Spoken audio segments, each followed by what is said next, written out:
فهما پڑھو ہر دم درود ان پر شرافت ہو تو ایسی ہو، جن کی تعریف کر رہے تھے حضرت حسین. پڑھو ہر دم درود ان پر شرافت ہو تو ایسی ہو، علی بابا نبی نانا لیاقت ہو تو ایسی ہو. تلواروں کے سائے میں سنایا یوں کلام اللہ، فرشتے بھی ہوئے حیران تلاوت ہو تو ایسی ہو. آپ کو حضرت خود جگائیں گے، آپ بے فکر رہیں، سو رہے ہیں. اجری اعلان سنیں.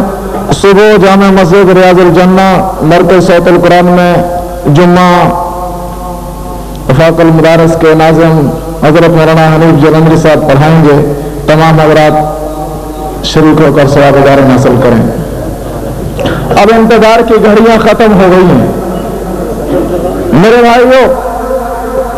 میں زیادہ تعریف تو نہیں کرتا، بس صرف اتنا کہوں گا، جب میں شاہنواز فاروقی صاحب کی گن گرج کو دیکھتا ہوں تو مجھے جنگ بھی یاد آتا ہے. جب میں اس فاروقی کے نقطوں کو دیکھتا ہوں تو مجھے ضیاء الرحمن فاروقی یاد آتا ہے. جب میں اس کی جوانی کو دیکھتا ہوں تو مجھے شعیب ندیم یاد آتا ہے. اور جب میں اس کے انداز بیاں کو دیکھتا ہوں تو مجھے اعظم و ایثار و حیدری نظر آتا ہے. بس اتنا کہوں گا، لفظوں کے بیچتا ہے پیالے خرید لو. خریدو گے؟ لفظوں کے بیچتا ہے پیالے خرید لو، شب کا سفر ہے اجالے خرید لو. لفظوں کے بیچتا ہے پیالے خرید لو، شب کا سفر ہے اجالے خرید لو. نہ ہو سکے گا اس سے گستاخ پیمبر کا احترام، اس کی زبان کے واسطے تالے خرید لو. تشریف لاتے ہیں سرمایہ اہل سنت، شہزادہ اہل سنت، سپوت دیوبند حضرت مولانا شاہنواز فاروقی صاحب.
والصلاة والسلام على رسوله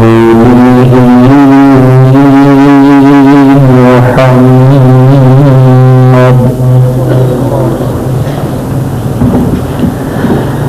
وعلى آله وصحبه أجمعين.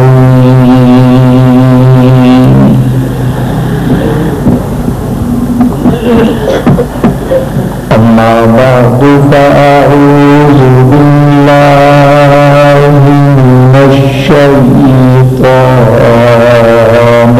الرجيم.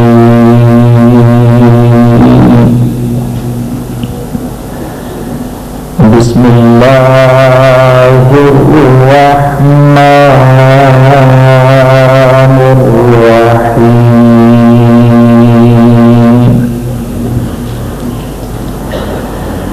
لقد من الله على المؤمنين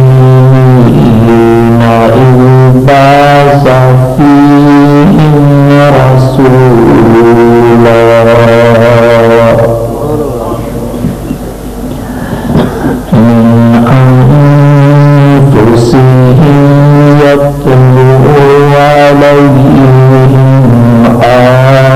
آياته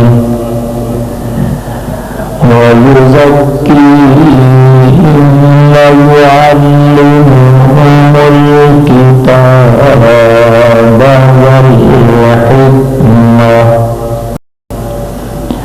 وإن كانوا من قبل لفي ضلال مبين. وقال النبي صلى الله عليه وسلم إنما بعثت لأتمم مكارم الأخلاق. سبحان ربك رب العزة عما يصفون وسلام على المرسلين والحمد لله رب العالمين.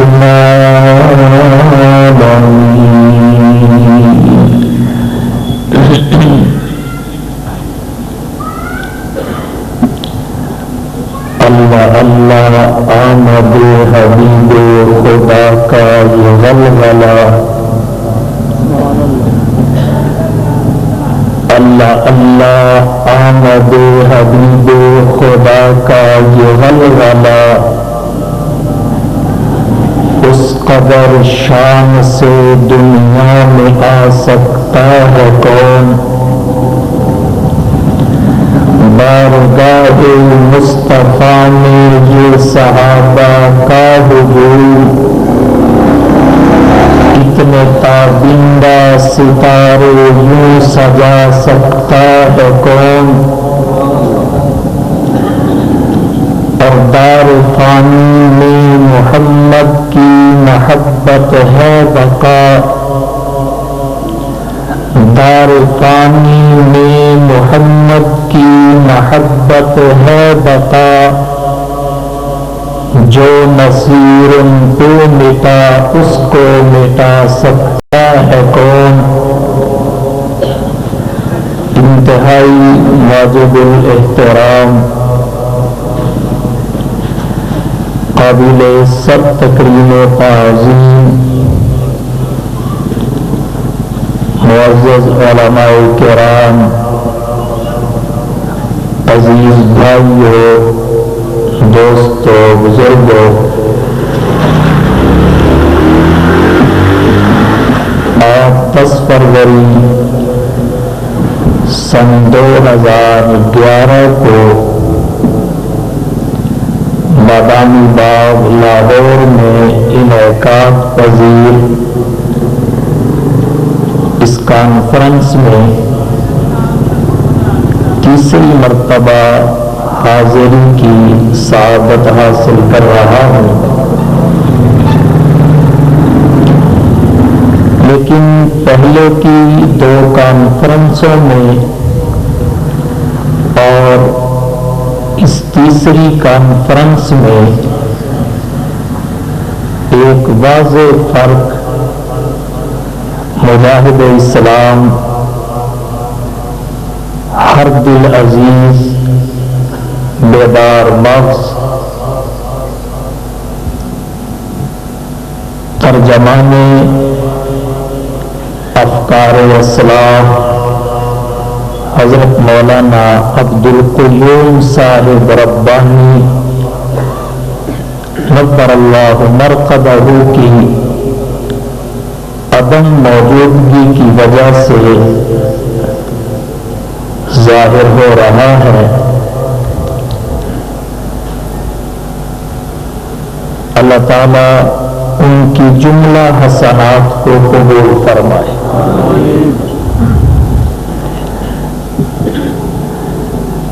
مولانا عبدالقیوم صاحب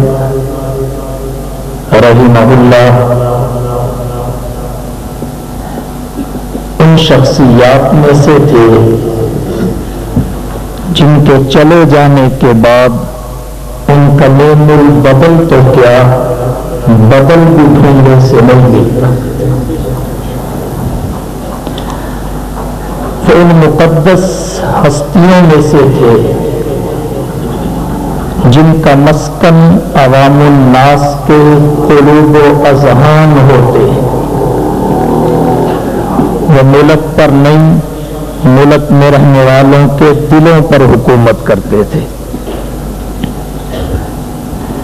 وہ تو چلے گئے لیکن ان کا مشن، ان کا پروگرام، ان کا نظریہ، ان کے صدقات جاریہ آج بھی ہم سب کے سامنے ہے۔ لہذا جہاں میں آپ سب سے ان کے جانے پر تعزیت کر رہا ہوں، وہاں یہ درخواست بھی کر رہا ہوں کہ ان کے چلے جانے کے بعد ان کے بھائیوں اور بیٹے کو اکیلا مت چھوڑیں، ان کے ساتھ اسی طرح اپنا تعاون جاری رکھیں جس طرح مولانا عبدالقیوم صاحب رحمہ اللہ کے ساتھ آپ کا تعاون رہتا تھا، تاکہ ان کی قبر میں ان کو ٹھنڈک اور راحت محسوس ہوتی رہے۔ ہم حیات کے قائل ہیں اور آپ کے اس تعاون کی وجہ سے اللہ تعالیٰ ان کے مشن کو جاری و ساری رکھے گا۔ یہ ان کے ساتھ آپ کی محبت کی عملی دلیل ہوگی۔ اس کانفرنس میں انہی کی وساطت سے میری حاضری کا سلسلہ شروع ہوا۔ اللہ تعالیٰ اس کانفرنس کو بھی اور اس کے منتظمین کو بھی اپنی شایان شان اجر عطا فرما کر قبول فرمائے۔ اس کانفرنس کا عنوان متعین ہے بہار مصطفیٰ۔ اس پر 2 دفعہ آپ سے ہم کلام ہو چکا ہوں اور میری کوشش یہی ہوگی کہ اس عنوان ہی کے مطابق آج بھی گفتگو ہو، تھوڑی ہو یا زیادہ ہو، اسی کے مطابق ہو۔ لیکن تمہیدی طور پر یہ کہنا ضروری سمجھوں گا کہ کسی بھی بہار کی اہمیت کا اندازہ اسے ہی ہو سکتا ہے جس نے بہار سے پہلے خزاں دیکھی ہو۔ بہار کی قدر و قیمت کا صحیح معنوں میں علم اسی کو ہوتا ہے جس کا خزاں سے بھی گزر ہوا ہو۔ اگر خزاں نہ دیکھی ہو تو پھر بہار کی قیمت معلوم نہیں ہوتی۔ عربی کا مشہور مقولہ ہے تعرف الاشیاء بازدادها، چیزیں اپنی ضد سے پہچانی جاتی ہیں۔ اگر علم کی قدر و منزلت پہچاننی ہے تو جہالت کی تنزلی کو پہچانو۔ جہالت کی تنزلی سے علم کی ترقی سمجھ میں آتی ہے۔ رات کے اندھیرے سے دن کے اجالے کی قیمت کا پتہ چلتا ہے، اور رات کے اندھیرے سے دن کی اہمیت معلوم ہوتی ہے۔ اسی طرح دن کے شور شرابے سے رات کے سکون کی قیمت معلوم ہوتی ہے۔ تعرف الاشیاء بازدادها، چیزیں اپنی ضد سے پہچانی جاتی ہیں۔ بالکل اسی ضابطہ کے تحت خزاں کی کیفیت معلوم ہو جائے تو بہار کی اہمیت واضح ہو جاتی ہے۔ اس لیے ہم پہلے اس خزاں کا پتہ لگاتے ہیں جس کا اختتام آمد مصطفیٰ سے ہوا ہے۔ اس خزاں کا پتہ چلاتے ہیں کہ وہ کون سی خزاں تھی جس میں اللہ کو اتنی بڑی بہار بھیجنا پڑی۔ وہ کون سی خزاں تھی جس کے لیے اتنی بڑی بہار بھیجی گئی کہ اللہ نے سب کچھ اس بہار کو دیا اور وہ بہار انسانیت کو دی، سب کچھ اسے عطا کیا اور وہ ہمیں عطا کر دی۔ حضور نبی کریم صلی اللہ علیہ وسلم کی ذات گرامی بہار ہے، اور اس کے آنے سے خزاں کا انجام ہوا ہے۔ وہ کون سی خزاں تھی جس نے مصطفیٰ کی آمد سے دم توڑا؟ قرآن کہتا ہے وَإِن كَانُوا مِن قَبْلُ لَفِي ضَلَالٍ مُبِينٍ، سری گمراہی کی خزاں، سری گمراہی کی خزاں۔ یہ نہیں کہا وہ بد اعتقادی کی خزاں تھی جس میں مصطفیٰ تصحیح اعتقادات کی بہار بن کے آئے۔ یہ نہیں کہا وہ ترک عبادات کی خزاں تھی جس میں مصطفیٰ عابد اعظم بن کر بہار لائے۔ یہ نہیں کہا وہ بگڑتے اخلاقیات کی خزاں تھی جس میں محمد مصطفیٰ سنورے ہوئے اخلاقیات کی بہار لے کر آئے۔ یہ نہیں کہا وہ معیشت کی بدترینی کی خزاں تھی جس میں مصطفیٰ معیشت کی بہتری کی بہار لے کر آئے۔ یہ نہیں کہا وہ معاشرت کی تنزلی کی خزاں تھی جس میں محمد مصطفیٰ معاشرت کی ترقی کی بہار لے کر آئے۔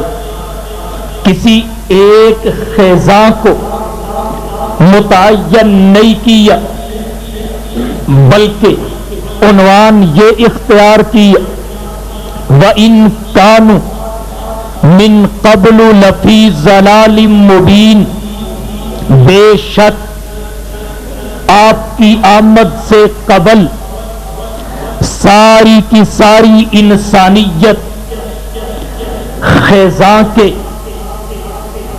بوجھ تلے دب کر رہ گئی تھی۔ اعتقادات کا سبزہ بھی ان کے قلب و جگر سے اڑ چکا تھا، تصحیح اعتقادات کا سبزہ بھی ان کے قلب و جگر سے کافور ہو چکا تھا، عبادات کا قبلہ بھی ٹیڑھا ہو چکا تھا بلکہ مٹ چکا تھا، اخلاقیات بھی بگڑ چکے تھے۔ کس ایک پہلو کا تذکرہ کیا جائے؟ یہاں تو بگڑا ہی ہوا تھا ہر پہلو، اس لیے اللہ نے یہ کہہ دیا وَإِن كَانُوا مِن قَبْلُ لَفِي ضَلَالٍ مُبِينٍ، بے شک آپ سے پہلے، آپ کی تشریف آوری سے قبل ساری انسانیت یہ دنیا کی سیرت کا آئینہ پیش کیا جا رہا ہے۔ یہ دنیا کا نقشہ دکھایا جا رہا ہے، لفی ضلال مبین، سری گمراہی میں ہر اعتبار سے خزاں ہی خزاں تھی، ہر اعتبار سے اعتقادات ہو تب، عبادات ہو تب، اخلاقیات ہو تب، معاملات ہو تب، معیشت ہو تب، معاشرت ہو تب، سیاست ہو تب، تجارت ہو تب، ہر اعتبار سے من قبل لفی ضلال مبین، جہالت ہی جہالت، گمراہی ہی گمراہی، خزاں ہی خزاں تھی۔ مصطفیٰ جب آئے تو اس خزاں کو اللہ نے مصطفیٰ کی برکت سے ایسا بھگایا اور بہار کو ایسا جمایا۔ یہاں بہاریں آتی ہیں، آ کے چلی جاتی ہیں، یہاں بہاریں آتی ہیں اور آ کر چلی بھی جاتی ہیں، لیکن مولانا مناظر احسن گیلانی رحمہ اللہ فرماتے ہیں یہ بہار جب آتی ہے تو آتی ہی چلی جاتی ہے، یہ بہار جب چھاتی ہے تو چھاتی ہی چلی جاتی ہے۔ اس سے پہلے خزاں تھی ہر اعتبار سے، اور مصطفیٰ کے آنے سے بہار آ گئی ہر اعتبار سے۔ اب آئیے یہ دو رخی پس منظر عرض کرنے لگا ہوں، دو رخی تقریر آپ کی خدمت میں ذکر کرنے لگا ہوں، ایک رخ خزاں کا، دوسرا بہار کا۔ دیکھیے سب سے پہلے عقیدہ ہے، سب سے پہلے ایمان ہے، سب سے پہلے نظریہ ہے، جس کے بغیر کوئی بھی عمل قابل قبول نہیں ہوتا۔ وَمَن يَعْمَلْ مِنَ الصَّالِحَاتِ وَهُوَ مُؤْمِنٌ فَلَا كُفْرَانَ لِسَعْيِهِ۔ عقیدہ اور ایمان کی مثال اکائی کی سی ہے، اعمال کی مثال صفروں کی سی ہے۔ بغیر اکائی کے آپ 10 صفریں ڈال لیں، 20 30 50 100 صفر ڈال لیں، اس کی کوئی بکات نہیں ہے، کوئی اہمیت نہیں ہے۔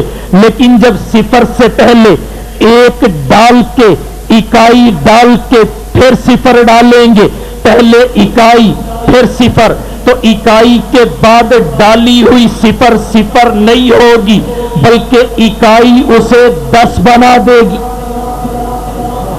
10 بنا دے گی۔ تو عقیدے کی مثال اکائی کی سی ہے، اعمال و عبادات کی مثال صفر کی سی ہے۔ ان کی وقت عقیدے سے بنتی ہے، ان کی وقت ایمان سے بنتی ہے، ان کی وقت نظریہ سے بنتی ہے۔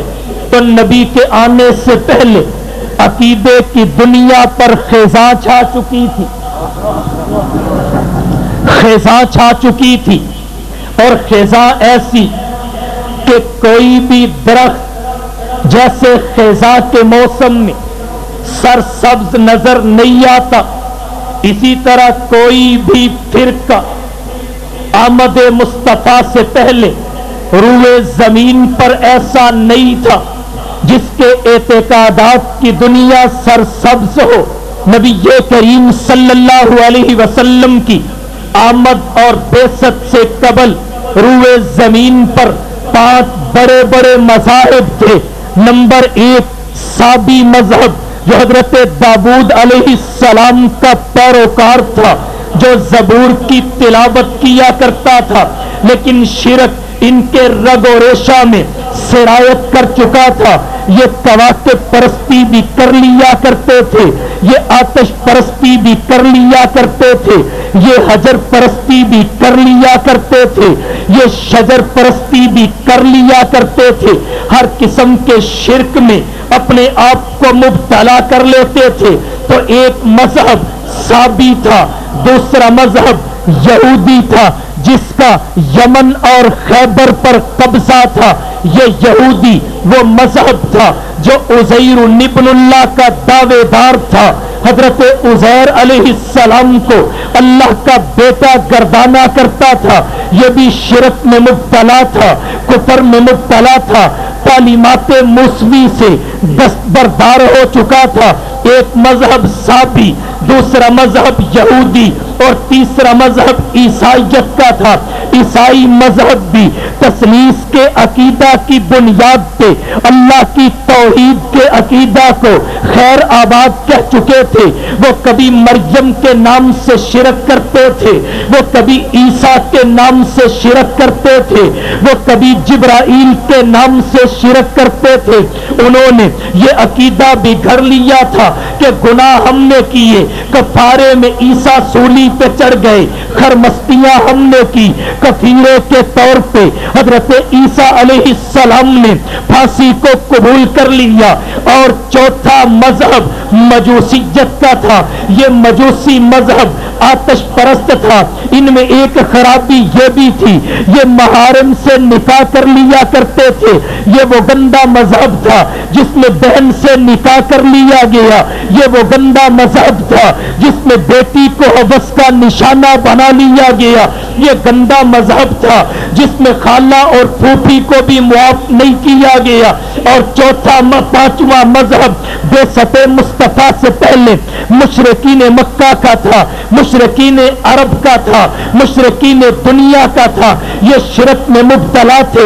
ان کے شرک کی ابتدا حضرت ادریس علیہ السلام کے زمانے کے ان 5 بزرگوں کے محبت کے دعوے سے ہوئی، جن میں سے ایک کا نام ود ہے، دوسرے کا یعوق ہے، تیسرے کا یغوث ہے، چوتھے کا نصر ہے۔ یہ بزرگ حضرت ادریس کی اولاد میں تھے۔ ود، یغوث، یعوق، نصر وغیرہ ان کے نام کے مجسمے بنا کے انہوں نے رکھ لیے۔ پھر یہ شرک بڑھتا بڑھتا آگے بڑھ گیا، یہاں تک آ گیا کہ یہ ہر چرتی چمکتی شے کے سامنے جبین نیاز کا تقدس پامال کرنے لگے۔ مشرکین یہ سب سے زیادہ تعداد میں تھے، لیکن ان کے شرک کا یہ عالم کہ یہ ہواؤں کو سجدہ کرتے، یہ خلاؤں کو معبود کہتے، حتیٰ کہ پیشاب کی نالی کو اس عنوان سے پوجتے کہ اس کی وجہ سے ہم نے دنیا میں جنم لیا ہے۔ ان کے اعتقادات یہاں تک بگڑ چکے تھے۔ یہ کبھی گنگا کے کنارے پہ سجدہ کرتے، کبھی جمنا کے کنارے پہ سجدہ کرتے، کبھی چوہے کو معبود کہتے، کبھی بلیوں کو خدا کہتے، کبھی شجر کے سامنے جھک جاتے، کبھی حجر کے سامنے جھک جاتے۔ بخاری شریف بابو اسلامی ابی ذر میں روایت آتی ہے، حضرت ابو ذر رضی اللہ تعالی عنہ جس وقت اسلام نہیں لائے تھے، سفر پہ جانے لگے تو اپنے ہی ہاتھوں سے ایک معبود بنا کے اپنی جیب میں ڈال لیا۔ جب راستے میں کھانے کی ضرورت پیش آئی، پینے کی حاجت پیش آئی، اپنے ہی اس معبود کو نکالا، اس پہ اپنی پیشانی کو رکھا اور اس سے دستے سوال دراز کر کے اپنی حاجت کی پوری برآوری چاہی۔ ان کی یہ حالت تھی کہ اپنے خدا سفر میں بھی جیب میں ڈال کے لے جایا کرتے تھے۔ یہ ان کے اعتقادات کی دنیا پہ خزاں چھا چکی تھی، لیکن جب محمد مصطفیٰ احمد مجتبیٰ حبیب کبریا فخر الانبیاء سید الورا مکین گنبد خضرا صلی اللہ علیہ وسلم پہلا عام الفیل 571 عیسوی واقعہ فیل کے 50 یا 55 روز پہلے جب 571 عیسوی اور 682 بکرمی یکم جیٹھ 9 ربیع الاول بروز سوموار صبح صادق کے بعد طلوع آفتاب سے پہلے اور اس وقت کی صبح صادق جس کا وقت 4:20 محققین نے نوٹ کیا، محمد مصطفیٰ احمد مجتبیٰ آفتاب نبوت بن کے مکہ کی دھرتی پہ طلوع ہوئے۔ جب محمد مصطفیٰ مکہ کی دھرتی پہ تشریف لائے تو آپ کی آمد سے ہی اس خزاں کے جانے کی اور بہار کے آنے کی علامات شروع ہو گئی، جیسا کہ حضرت شاہ ولی اللہ محدث دہلوی رحمہ اللہ سیرت رسول میں لکھتے ہیں کہ کسرا کے محل کے 14 کنگرے گر پڑے، بحیرہ تبریہ خشک ہو گیا، آتش کدہ فارس بجھ پہنچ گیا. حضرت آمینہ کہتی ہیں میں نے مکہ کی سرزمین پہ بیٹھ کے شام اور بصرہ کے محلات اس نور کی روشنی میں دیکھ لیے. جب مصطفیٰ کی آمد کے وقت میرے ہی جسم سے نکلا تھا.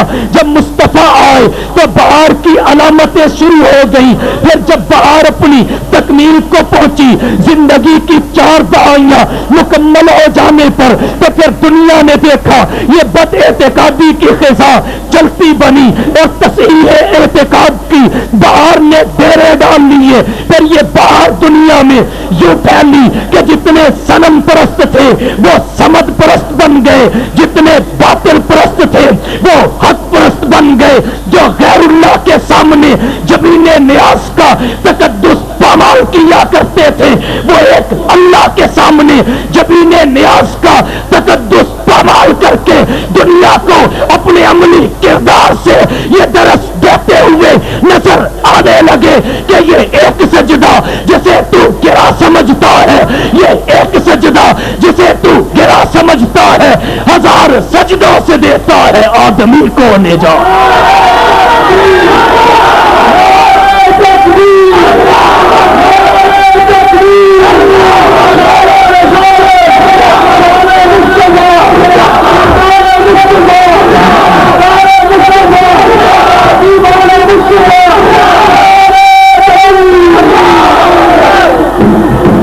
جب مصطفیٰ آئے تو گئی بد اعتقادی کی خزاں, گئی بد اعتقادی کی خزاں اور آئی تصحیح اعتقادات کی بہار.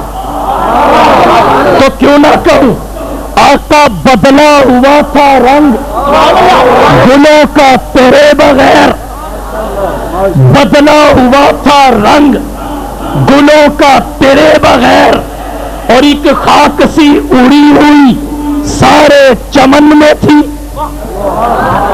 تو عرض یہ کر رہا ہوں جب آئے مصطفیٰ تو گئی خزاں, جب آئے مصطفیٰ تو گئی خزاں, کیونکہ بہار بن کے آئے تھے.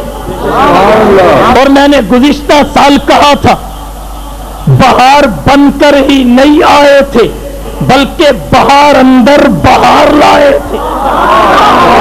لہذا الشعر فی الاسلام فضل, لہذا الشعر فی الاسلام فضل ومنقبۃ تفوق علی الشعور, ربیع فی ربیع فی ربیع ونور فوق نور فوق نور. تفصیل میں نہیں جانا چاہتا, میں نے گزشتہ سال اس کی بڑی تفصیلی وضاحت کی تھی. لہذا الشعر فی الاسلام فضل ومنقبۃ تفوق علی الشعور, ربیع فی ربیع فی ربیع ونور فوق نور فوق نور.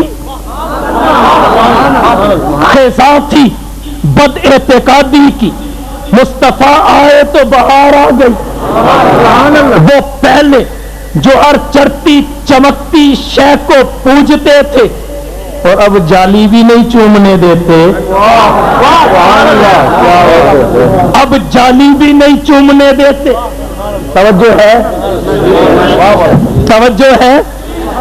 اس وقت بیت اللہ میں 360 بت نصب تھے, 360 بت نصب تھے. اور آج پورے عرب میں بت تو کیا بت پرست بھی کوئی نہیں ہے. اس وقت وہاں مشرکین مکہ تھے, وہاں مشرکین مکہ تھے, اور اب مشکل سے جاتے مشرکین اکا مکہ تھے. تصویریں لگ گئی نا, کیسی بہار آئی, کیسی بہار آئی. ایسی بہار سب سے پہلے عقیدہ ہے, اس کے بعد عبادات ہیں, افعال و اعمال ہیں, اس کے بعد کردار ہے. لیکن اس پہ بھی خزاں کے بادل چھا چکے تھے, عبادات پہ بھی خزاں آ چکی تھی, کیونکہ اللہ نے یہ نہیں کہا کہ ان کے عقیدے میں شرک تھا، پھر تو یہ ہوتا باقی درخت سرسبز تھے تو خزاں تو نہ ہوئی، خزاں تو نہ ہوئی۔ اللہ نے کہا ان کانوا من قبل لفی ضلال مبین، سری گمراہی، سری گمراہی، ہر اعتبار سے، ہر اعتبار سے، اعتقادات کے اعتبار سے بھی، عبادات کے اعتبار سے بھی، اخلاقیات کے اعتبار سے بھی، معاملات کے اعتبار سے بھی، معیشت کے اعتبار سے بھی، معاشرت کے اعتبار سے بھی، سیاست کے اعتبار سے بھی، تجارت کے اعتبار سے بھی، گویا ظلمات بعضها فوق بعض کا منظر تھا، ظلمات بعضها فوق بعض کا منظر تھا۔ اور جب مصطفیٰ آئے تو لیخرجکم من الظلمات الی النور، لیخرجکم من الظلمات الی النور، انہوں نے خزاں سے پکڑا، بہار میں ڈال دیا، پکڑا۔ تو عرض یہ کرنا چاہتا ہوں، اعتقادات کے جہان پہ خزاں نے قبضہ کیا تو بہار نے آ کے مٹا دیا۔ اعتقادات کے بعد آئیے دوسرا نمبر عبادات کا ہے۔ اب یہ نہیں کہا جا سکتا کہ عبادات کا تصور صرف مذہب اسلام میں ہے، عبادات کا تصور حضرت آدم صفی اللہ کی شریعت میں رہا، حضرت نوح نجی اللہ کی شریعت میں رہا، ابراہیم خلیل اللہ کی شریعت میں رہا، اسماعیل ذبیح اللہ کی شریعت میں رہا، موسیٰ کلیم اللہ کی شریعت میں رہا، ہارون ہبت اللہ کی شریعت میں رہا، یوسف صدیق اللہ کی شریعت میں رہا، داؤد خلیفت اللہ کی شریعت میں رہا، عیسیٰ روح اللہ کی شریعت میں رہا۔ جیسا کہ قرآن کہتا ہے یا ایھا الذین آمنوا کتب علیکم الصیام کما کتب علی الذین من قبلکم، تم پر تو ایسے فرض کیے گئے جیسے تم سے پہلے پہ فرض کیے گئے۔ یہ ایسا نہیں ہے کہ ان کے لیے روزہ نہیں تھا، صرف تمہارے اوپر فرض کیا گیا۔ روزے کا تصور اگر اسلام میں ہے تو سابقہ شریعتوں میں بھی ہے، نمازوں کا تصور اگر اسلام میں ہے تو سابقہ شریعتوں میں بھی ہے۔ تعداد کا اختلاف ہو سکتا ہے، طریقہ کار کا اختلاف ہو سکتا ہے، لیکن نفس صلاۃ کا تصور باقی شریعتوں میں بھی تھا۔ اگر حج کا تصور اسلام میں ہے تو حج کا تصور حضرت ابراہیم کی شریعت میں بھی تھا، حضرت اسماعیل کی شریعت میں بھی تھا۔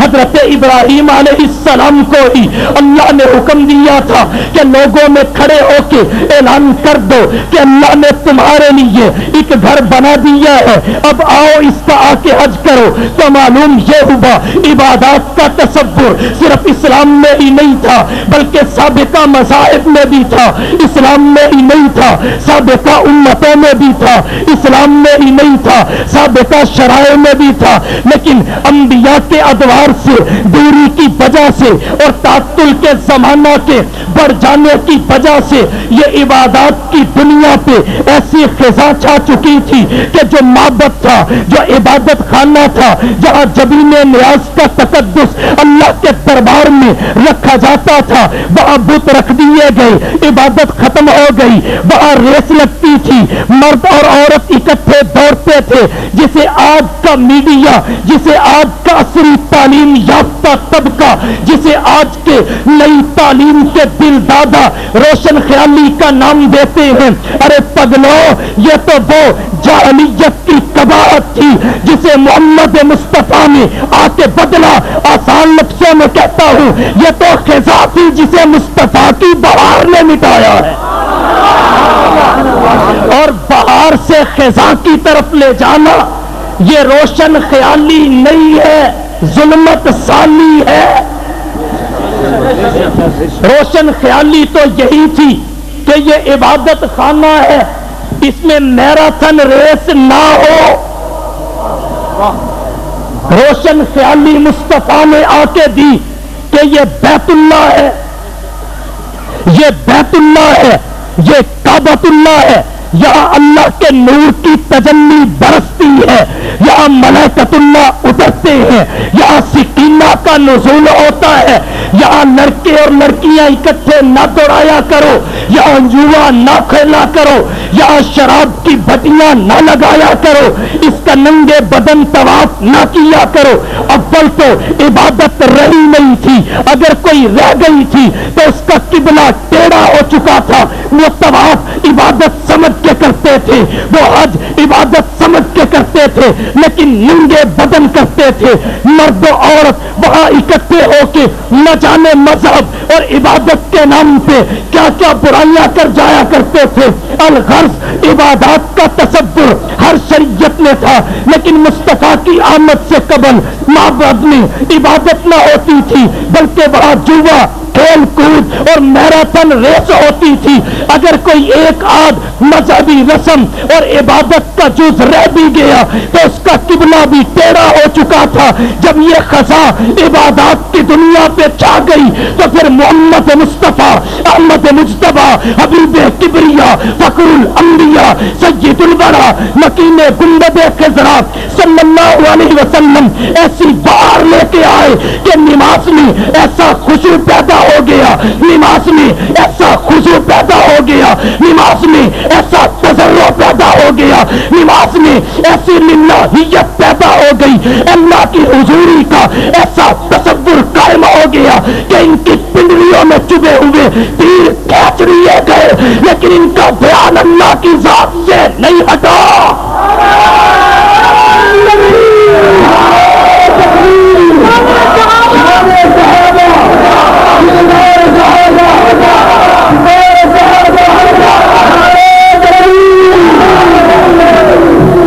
آگے چلیے، ان کانوا من قبل لفی ضلال مبین،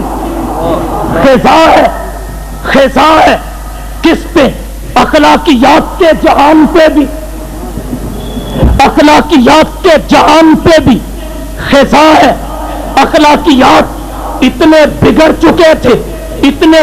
چکے تھے کہ بھائی اپنی ہی بہن کو بنا سوار کے، نہلا دھلا کے، نئے کپڑے اور زیور پہنا کے بازار میں لے جاتا اور شوکیس کی زینت بنا دیتا، پھر اس کی بولی لگاتا، بلکہ بولی کیا کہوں، آپ کہیں گے نہ جانے مولانا کیا کہہ رہے ہیں، لیکن تاریخ کی کتابیں بتاتی ہیں، تاریخ کا ادنا طالب علم ہو، اس لیے تاریخ کی کتابوں کی برگردانی کا نچوڑ آپ کے دامن میں ڈالنا چاہتا ہوں۔ اخلاقیات کے اعتبار سے نبی کی آمد سے پہلے اہل عرب اتنے گر چکے تھے، اتنی گہری خزاں ان کے اخلاقیات کی دنیا پہ چھا چکی تھی کہ بھائی جب بہن کو بیچنے کے لیے جاتا، شوکیس کی زینت بنا کے خریداروں کے سامنے اتنا گر جاتا کہ ایک ایک عضو کی تعریف کرتا، دیکھنا اس کی آنکھیں کتنی حسین ہیں، اس کا ناک کتنا پتلا ہے، اس کی جسامت و قدامت کتنی اعلیٰ ہے، اس کا رنگ کتنا خوبصورت ہے، یہ اخلاق سے گر کے اتنی بات کرتے۔ لیکن جب مصطفیٰ احمد مجتبیٰ تشریف لائے تو اخلاقیات کی خزاں میں ایسی بہار پیدا کی کہ ایک بھائی اپنی بہن کو مانوں میں بہن سمجھنے لگا، ایک بھائی اپنی بہن کو وہ رتبہ دینے لگا جو بہن کو دینا چاہیے۔ اخلاقیات میں وہ اتنے گر چکے تھے کہ بچیاں پیدا ہوتی انہیں زندہ درگور کر دیا کرتے تھے۔ تفسیر ابن جریر میں وَإِذَا الْمَوْعُودَةُ سُئِلَتْ کی تفسیر میں لکھا ہوا ہے کہ جب محمد مصطفیٰ اس دھرتی پہ بہار بن کے تشریف لائے تو آپ نے ایک آدمی کو دیکھا، اس نے اپنی بیٹی کی پیشانی کا بوسہ لیا، جب نظر محمد مصطفیٰ کی پڑی تو آقا نے سوال کیا تجھے یہ پیاری لگتی ہے؟ وہ کہنے لگا اللہ کے رسول تبھی تو چوم رہا ہوں۔ پھر اس نے آگے بڑھ کے کہا اے اللہ کے رسول، اس گناہ گار نے اپنے ہاتھوں سے اپنی 7 بیٹیوں کو زندہ درگور کیا ہے، اپنے ہاتھوں سے اپنی 7 بیٹیوں کو قبر میں دفن کیا ہے۔ ایک وقت وہ تھا، مجھے بیٹی سے زیادہ ناپسند شے کوئی نہیں تھی، لیکن جب آپ آئے تو آپ نے ہمارے قلوب کا تزکیہ ایسا کیا، ہمارے دل کا تزکیہ ایسا کیا، ہمارے باطن کی تہذیب ایسی کی کہ اب مجھے اس سے زیادہ پیاری کوئی نہیں لگتی۔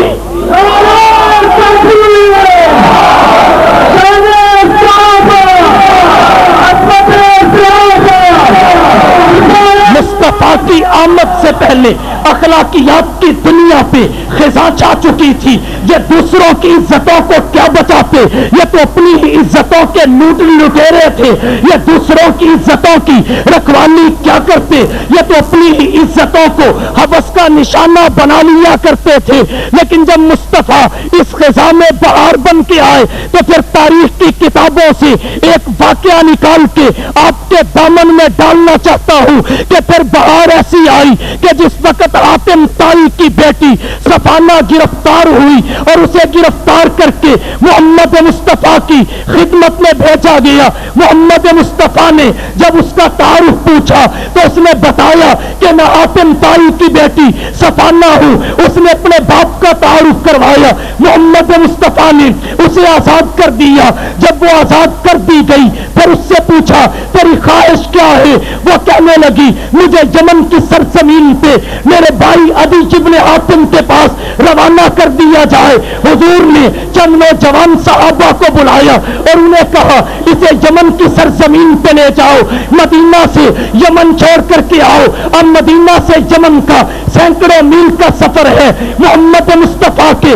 چند نوجوان صحابہ جو کریل نوجوان تھے، چرتی چمکتی جوانی تھی، شباب عروج پہ تھا، جوانی کا عالم تھا، یہ جب اس کو لے کے کمواری لڑکی کو مدینہ سے یمن میں پہنچے، حاتم طائی کے بیٹے عدی ابن حاتم کی جس وقت نظر پڑی کہ تیری بہن اکیلی چند نوجوانوں کے ساتھ مدینہ سے یمن میں آئی ہے، اس نے بہن کو دیکھا تو قریب ہو کے کہنے لگا بہن راستے میں جنگل بھی آتے رہے ہوں گے، راستے میں ویران بھی آتے رہے ہوں گے، راستے میں بیابان بھی آتے رہے ہوں گے، راستے میں میدان بھی آتے رہے ہوں گے، راستے میں جنگل بھی آئے ہوں گے، صحرا بھی آئے ہوں گے، بادل بھی گرجے ہوں گے، بجلیاں بھی کڑکی ہوں گی، آسمان بھی برسے ہوں گے، راستے میں ہوائیں بھی چلی ہوں گی، آندھیاں بھی آئی ہوں گی، بتا تو صحیح انہوں نے تیری عزت کے ساتھ کیا سلوک کیا؟ یہ الفاظ بھائی کی زبان سے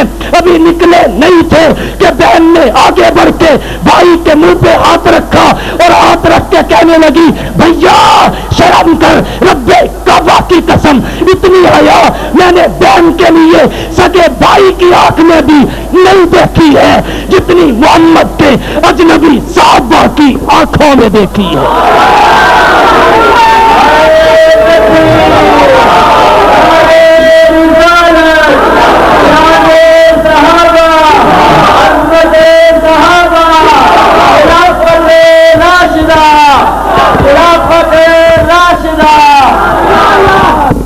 تو عرض یہ کر رہا ہوں اخلاقیات کی دنیا پر بھی خزاں چھا چکی تھی، مصطفیٰ آئے تو بہار آ گئی، بہار آ گئی۔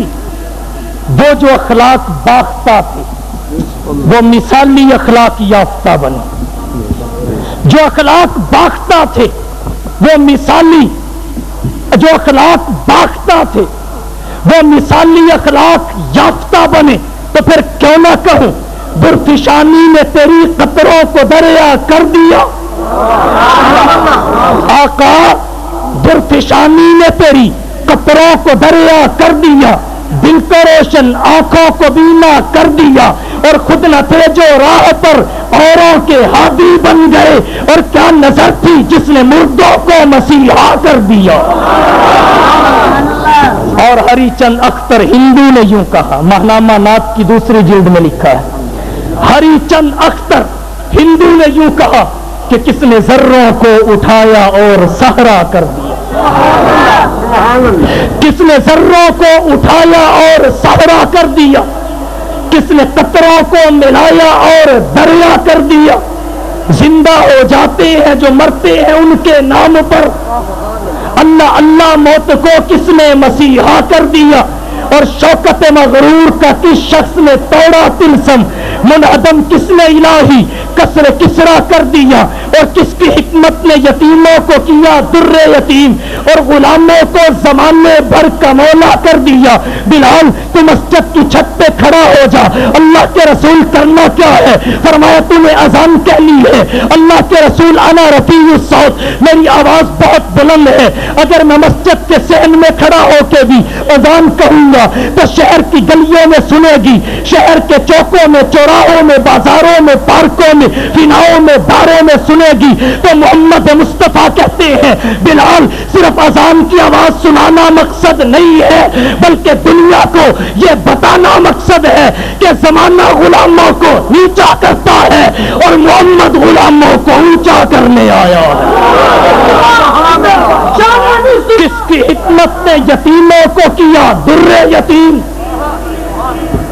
کس کی حکمت نے یتیموں کو کیا در یتیم، اور غلاموں کو زمانے بھر کا مولا کر دیا۔ الصلاۃ بما ملکت ایمانکم، کس کی حکمت نے یتیموں کو کیا در یتیم اور غلاموں کو زمانے بھر کا مولا کر دیا۔ کہہ دیا لا تقنطوا، اختر کسی نے کان میں اور دل کو سر بسر محو تمنا کر دیا، اور سات پردوں میں چھپا بیٹھا تھا حسن کائنات، پھر کسی نے اس کو عالم آشکارا کر دیا، آدمیت کو غرض ساما مہیا کر دیا، ایک عرب نے آدمی کا بول بالا کر دیا۔ تو عرض یہ کر رہا ہوں خزاں تھی اخلاقیات کی دنیا میں بھی، وَإِن كَانُوا مِن قَبْلُ لَفِي ضَلَالٍ مُبِينٍ، تو پھر بہار آئی مصطفیٰ کے آنے سے، بہار آئی مصطفیٰ کے آنے سے۔ وہ جو اخلاق کے اعتبار سے اخلاق باختہ تھی، بدو تھی، تہذیب و تمدن نام کی کوئی چیز ان کے قریب سے بھی نہیں گزری تھی، پھر وہ زمانے کے امام بن گئے، زمانے کے امام بن گئے۔ تو عرض یہ کر رہا ہوں خزاں تھی اخلاقیات کی دنیا میں، مصطفیٰ آئے تو بہار آ گئی، مصطفیٰ آئے تو بہار آ گئی۔ آگے بڑھیے، اگلا درجہ معاملات کا ہے، معاملات کا، اس میں بھی خزاں تھی، اس میں بھی تجارت کی جگہ سود نے لے لی تھی، اس میں بھی تجارت کی جگہ سود نے لے لی تھی۔ جیسے اخلاقیات بگڑ چکے تھے، زنا تھا، شراب نوشی تھی، چوری چکاری، ڈاکہ زنی تھی، ایسے ہی یہاں بھی معاملات کا ٹیڑھا پن اپنی مثال آپ بن چکا تھا۔ یہ سود کو اصل، تجارت کو اس کی مثل کہتے تھے، یہ سود کو اصل، تجارت کو اس کی مثل کہتے تھے۔ اگر کسی نے 100 روپیہ دیا، ہفتے کے بعد دو گے تو 100، 2 ہفتے کے بعد دو گے تو 200، 3 ہفتے کے بعد دو گے تو 300، 4 ہفتے کے بعد دو گے تو 400۔ معاملات اتنے بگڑ چکے تھے، لیکن جب محمد مصطفیٰ احمد مجتبیٰ تشریف لائے تو ایسے سمرے کہ دنیا کے لیے آئیڈیل بن گئے۔ مصطفیٰ سے پہلے معاملات اتنے بگڑ چکے تھے، خزاں تھی نا، حسن زائل ہو چکا تھا، معاملات کا اتنا زائل ہو چکا تھا کہ عورت وراثت سے محروم، اسے وراثت دی نہیں جاتی تھی، البتہ وہ عورت وراثت میں رکھ لی جاتی تھی، اسے وراثت دی نہیں جاتی تھی، وہ وراثت میں رکھ لی جاتی تھی۔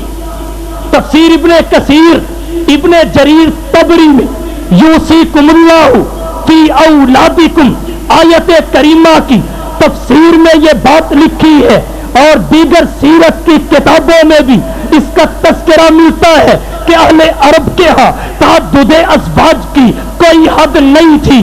اگر ایک مرنے والے کی 5-7 بیویاں تھی, ہر ایک کی اولاد تھی, اس کے مرنے کے بعد ان بیویوں کو اس کی جائیداد سے حصہ نہیں ملتا تھا, البتہ اولاد اس کی بیویوں کو اپنی حقیقی اور سوتیلی ماؤں کو وراثت سمجھ کے بانٹ لیا کرتے تھے.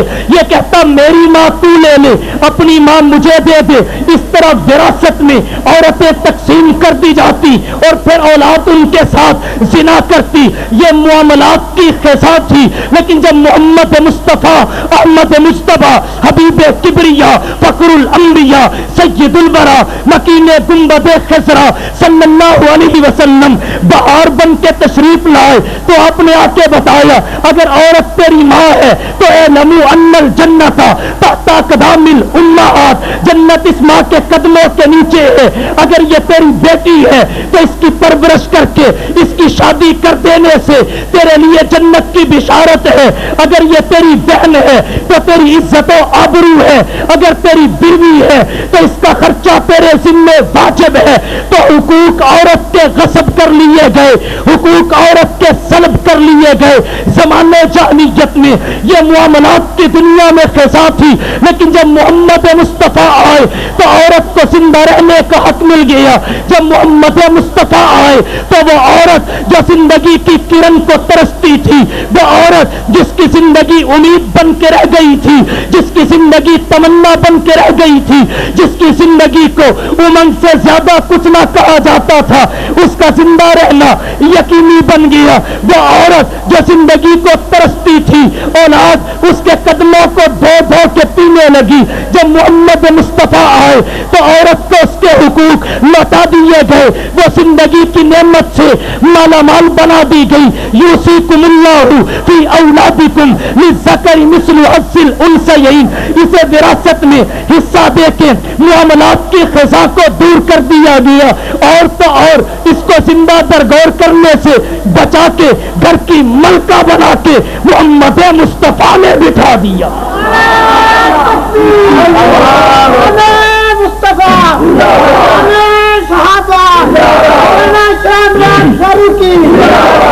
یہ معاملات کی خزاں تھی جس میں مصطفیٰ بہار لے کے آئے.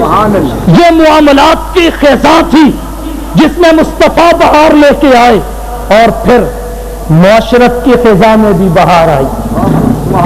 عرب کی معاشرت کیا تھی؟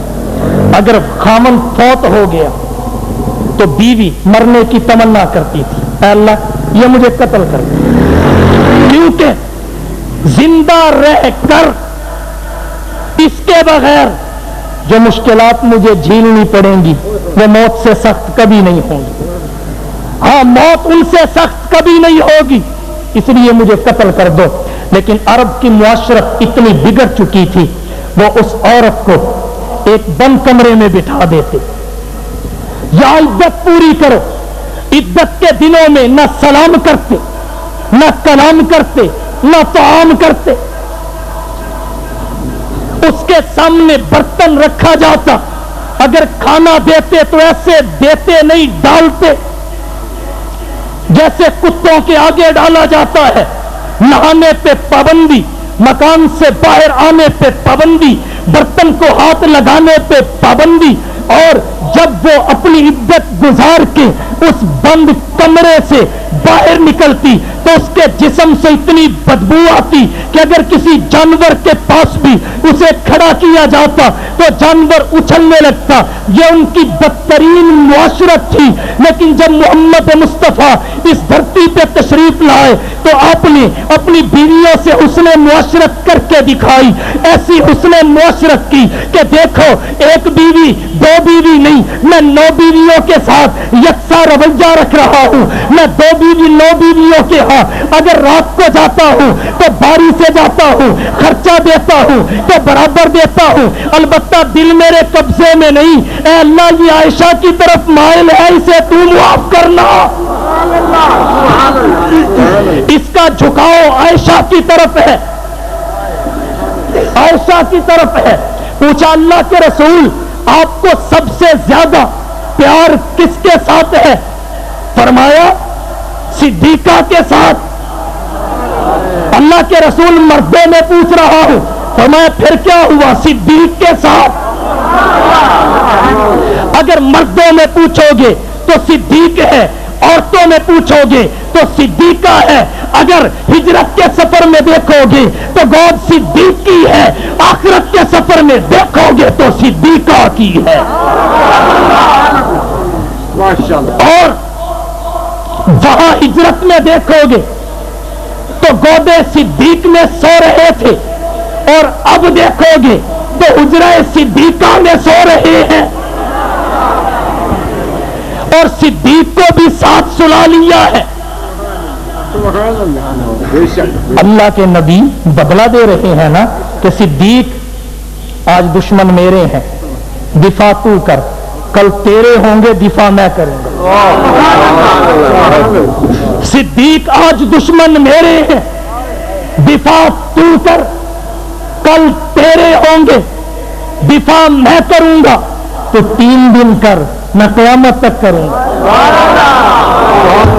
تو 3 دن کر، میں قیامت تک کروں گا۔ تو جاگ کر میں حجرے میں سلا کر کروں گا۔ وہ درویش دربار شاہ رسولہ، وہ درویش دربار شاہ رسولہ، وہ تصویر ایقان صدیق اکبر، رسالت کی راہوں کا محفوظ ساتھی، محمد کا ارمان صدیق اکبر۔ محمد تو سلطان ہے سب انبیاء کے، صحابہ کے سلطان صدیق اکبر۔ اور گلستان آقا نے سینچا ہے دی کا، گلستان آقا نے سینچا ہے دی کا، توجہ، گلستان آقا نے سینچا ہے دی کا، بہار گلستان صدیق اکبر۔ تو عرض یہ کر رہا ہوں، نبی نے حسن معاشرت کر کے دکھائی، اور اس کے ذریعے معاشرت کی خزاں دوڑائی، اور معاشرہ کو بہار عطا فرمائی۔ یہ نبی کریم صلی اللہ علیہ وسلم کی ذات گرامی ہے۔ جیسے مبالغے کے طور پہ کہہ دیتے ہیں زید عدل، زید نیرا عدل ہے، یہاں بلا مبالغہ کہیں گے کہ محمد نیری بہار ہے، یہاں بلا مبالغہ کہیں گے محمد نیری بہار ہے۔ اسی لیے حکیم الامت مجدد الدین والملت حضرت مولانا محمد اشرف علی صاحب تھانوی نور اللہ مرقدہ فرماتے ہیں، لحاظ الشعر فی الاسلام فضل، لحاظ الشعر فی الاسلام فضل، بمنقبۃ تفوق علی الشہور، ربیع فی ربیع فی ربیع، ونور فوق نور فوق نور۔ اس لیے اب اس بہار کو رہنے دو، بدعات کے ذریعے، رسومات کے ذریعے پھر اس معاشرہ میں خزاں نہ لاؤ جسے مصطفیٰ نے بھگایا ہے۔ اب خزاں پہ بہار کا لیبل نہ لگاؤ، اب خزاں پہ بہار کا لیبل نہ لگاؤ، اب چینی کے شیرے پہ شہد کا لیبل لگا کے فروخت نہ کرو۔ مصطفیٰ جو بہار لائے اسے رہنے دو، اور اس بہار سے فائدہ اٹھاؤ، نبی کی سنت پر عمل پیرا ہو کے، کیونکہ نقش قدم نبی کے ہیں جنت کے راستے، اللہ سے ملاتے ہیں سنت کے راستے۔ تو مصطفیٰ بہار نہیں، بلا مبالغہ میری بہار ہے، اور یہ بہار اب قیامت تک رہے گی، یہ قیامت تک رہے گی۔ اس لیے اس بہار سے اپنے قلب و جگر کو منور اور تازہ کریں، اس عزم کے ساتھ اور اس دعوت کے ساتھ کہ آؤ دوستو ایک کام کریں، اسوہ مصطفیٰ کو عام کریں، جن سے ہوتا ہے زمانے میں اجالا، ان چراغوں کا اہتمام کریں۔ وآخر دعوانا ان الحمدللہ رب العالمین۔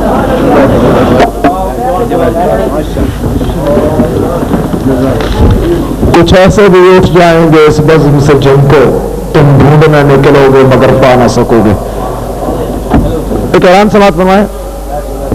آمد مصطفیٰ کانفرنس بمقام جامع مسجد عباسیہ علی پور محلہ کچے آبادی راوی چوک پھاٹک نمبر 5 میں یہ دعا ہوگی۔ بھائی دعا کے بغیر کہاں جا رہے ہو؟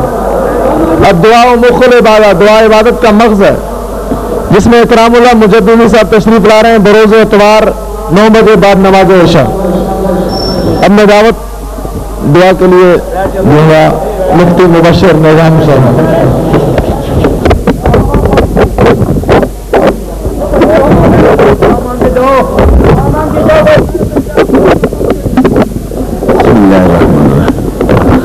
سب حضرات جو ہیں توجہ سے بیٹھ جائیں. یہ ایک مقبولیت کی گھڑی ہے. رات کا آخری حصہ شروع ہو چکا ہے. رات کا آخری حصہ شروع ہو چکا ہے اور اس وقت اللہ کی طرف سے ایک اعلان ہو رہا ہے. حال من مسترن، کیا ہے کوئی پریشان حال مجھ سے مانگے اور میں اس کی پریشانی کو دور کروں. اس لیے ہم جو ہیں اب دعا مانگیں گے، مختصری مانگیں گے. جتنا ہم نے محنت کی ہے اس کا انعام اب ہمیں یہ ہاتھ پھیلا کے ملے گا نا جی. اس لیے ہاتھ اللہ تعالیٰ کے سامنے پھیلائیں گے تو وہ پھر انعام ملے گا نا. مزدوری جب مزدور کر لیتا ہے تو آگے آقا کے سامنے ہاتھ پھیلا دے تو مزدوری دیتا ہے نا. اس لیے ہم اللہ تعالیٰ سے اب انعام لے رہے ہیں ہاتھ پھیلا کر. اور ایک نقطہ آپ کو اور بتا دوں کہ یہ جو لکھا یہ ہاتھ ہے، یہ دیکھو یہ اللہ نظر آ رہا ہے. یہ الف ہے، یہ ایک لام ہے، یہ دوسرا لام ہے، یہ ہے اللہ آپ کے سامنے. جب ہاتھ اٹھایا کرو تو دیکھا کرو اللہ تو میرے سامنے ہے جی. تو اللہ نے اپنا نقشہ اپنا اسم ذات ہمارے ہاتھ میں دے دی ہے اور اللہ تعالیٰ نے اپنے اسم صفات بھی ہمارے ہاتھ میں دیے ہیں. یہ لکیریں آپ دیکھیں، اس ہاتھ میں 81 لکھا ہوا ہے اردو میں، اس ہاتھ میں 18 لکھا ہوا ہے. 18 اور 81 کتنا ہوتا ہے؟ 99 نام بھی اللہ کے ہمارے ہاتھ میں ہیں.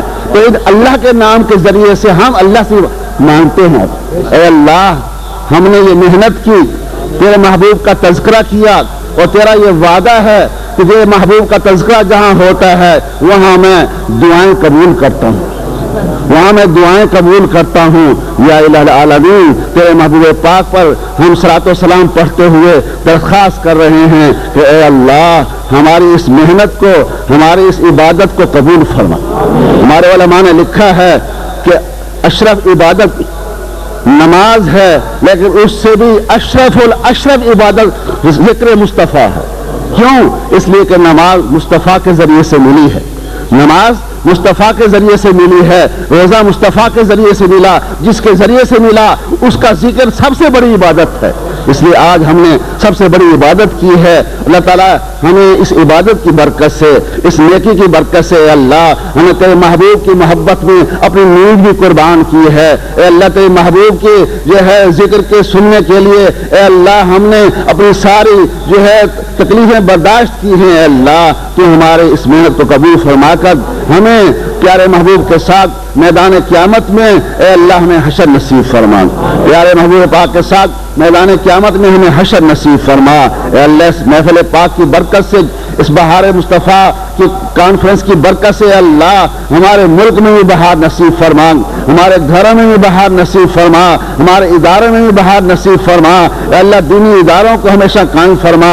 جہاں کہیں بھی دینی ادارے قائم ہیں اور دین کا کام ہو رہا ہے، تبلیغ کی شکل میں، تقریر کی شکل میں، تحریر کی شکل میں، تدریس کی شکل میں، تعلیم کی شکل میں، اے اللہ ان سب کے اوپر اپنی رحمت نازل کرتے ہوئے اے اللہ ان کی حفاظت فرما اور اے اللہ ان کی غائبانہ نصرت فرما. خاص طور پر قاری عبدالقیوم رحمۃ اللہ علیہ نے یہ جو سلسلہ شروع کیا ہوا ہے بہار مصطفیٰ کانفرنس کی سلسلہ، اللہ اس کو ہمیشہ قائم و دائم فرما. اور اے اللہ اس کی برکت سے جو ہمیں بہار مل رہی ہے، ہمارے دلوں کو نور مل رہا ہے، ہمارے دلوں کو سرور مل رہا ہے، اے اللہ اس سرور کو ہمیشہ ہمارے لیے قائم فرما. اے اللہ اس کے بیٹے کو تمہارے قاری عبدالرحیم صاحب ہیں، اے اللہ ان کو بھی ہمت استقامت عطا فرما. اس کے معاونین کو بھی اے اللہ ہمت استقامت عطا فرما. اور یہ ادارہ تا قیامت قائم و دائم رہے، یہ ادارہ تا قیامت قائم و دائم رہے. اے اللہ اس کو دن دگنی رات چکنی ترقی نصیب فرما اور اس علاقے میں اس کو فیض نصیب فرما.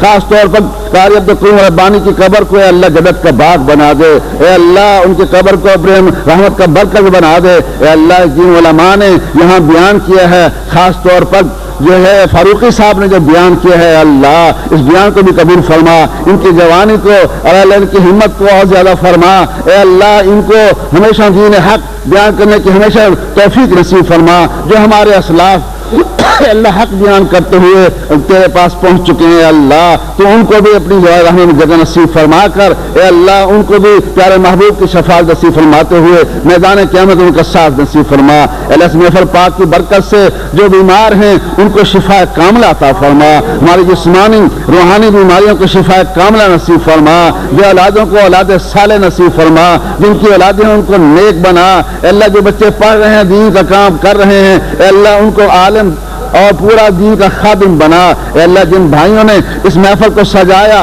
اس محفل کو بنایا اس میں تعاون کیا تو تاجر حضرات نے کیا یا اہل محلہ نے کیا ان کے جان و مال میں برکت پیدا فرما، ان کے بھی نیک مقاصد میں کامیابی عطا فرما، اے اللہ ان کے نیک ارادے پورے فرما، سب مسلمانوں کے نیک ارادے پورے فرما، اے اللہ یہ سارے بھائی تیرے سامنے ہاتھ پھیلائے بیٹھے ہیں، تیرا یہ وعدہ ہے کہ جو میرے سامنے ہاتھ پھیلاتا ہے میں اس کے دامن کو خالی نہیں لوٹاتا، اے اللہ ہم تو اس سے رحمت مانگتے ہیں، ہم تو اس سے رحمت مانگتے ہیں، ہم تو اس سے مغفرت مانگتے ہیں، اے اللہ ہمارے ملک پر اس وقت مشکل حال آئے ہوئے ہیں، اے اللہ دہشت گردی ہو رہی ہے، ہمارے ملک کو امن و امان نصیب فرما، ہمارے ملک کو استحکام نصیب فرما، اے اللہ ایسی کابینہ جس کو قل ہو اللہ بھی نہ آتی ہو اس سے ہماری جان چھڑا، اے اللہ ایسی کابینہ جو ملک کو تباہ کر رہی ہو اس سے ہماری جان چھڑا، اے اللہ ہمیں نیک کابینہ نصیب فرما، نیک ہمارے حکام نصیب فرما، اے اللہ ہم سب کو ایسا ملک نصیب فرما جس میں تیرے پیارے محبوب کا نام ہمیشہ بلند رہے اور تیرا نام بھی ہمیشہ بلند رہے، یا اللہ اسلام کا بول بالا ہو دشمن کا منہ کالا ہو، جب تک ہم زندہ رہیں اسلام پر زندہ رکھ، موت آئے تو ایمان کی موت نصیب فرما، اور اللہ اپنے فضل و کرم سے ہماری دعاؤں کو قبول فرما، ربنا تقبل منا انك انت السميع العليم وتب علينا انك انت التواب الرحيم، وصلى الله على حبيبه محمد وعلى آله واصحابه اجمعين وبرحمتك يا ارحم الراحمين.